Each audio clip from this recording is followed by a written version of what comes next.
I'm Chandani and I'm running the Long Beach Half Marathon on behalf of India Friends Association. IFA has earned a special place in the world of NGOs in India. It focuses on the two ends of the spectrum. On one end, we are able to support the foot soldiers who are pretty much the activists working in their local communities to raise public awareness and leverage public laws in favor of the common man. On the other hand, we work directly with the leaders of India who are instrumental in implementing some of these social reforms, such as the Right to Information Act, Right to Food Act, Mahatma Gandhi National Rural Employment Guarantee Act and such. The government passes these legislations and acts that help alleviate poverty in the marginalized sections of India. One of the acts is called MGNREGA, and this act aims at providing financial security to these laborers based on 100 days of wage-based employment for performing manual unskilled labor work. These laborers are entitled to receive the compensation within 14 days of the work that they have performed.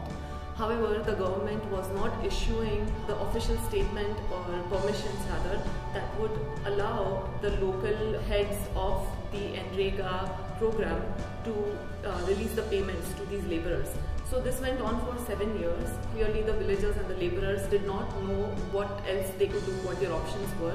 However, Richa Singh was able to raise awareness and inform them about their rights through the MGNREGA program.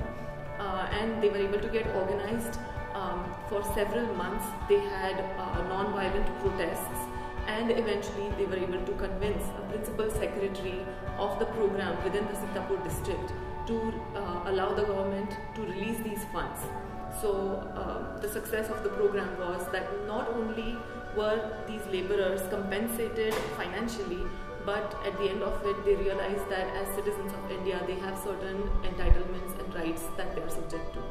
The second story that I want to share is about 7 families that were freed from illegal bonded laborer contracts. We have supported a fellow called Kalyan Anand. He focuses primarily on organizing the participants of social democratic Gandhian movements in Orissa. He happened to work with a Rajasthan-based organization called Prayas, and they were able to not only free these 7 families, which included children who were illegally sold based on these bonded labor contracts to work in brick kilns in very horrible conditions in Bangalore.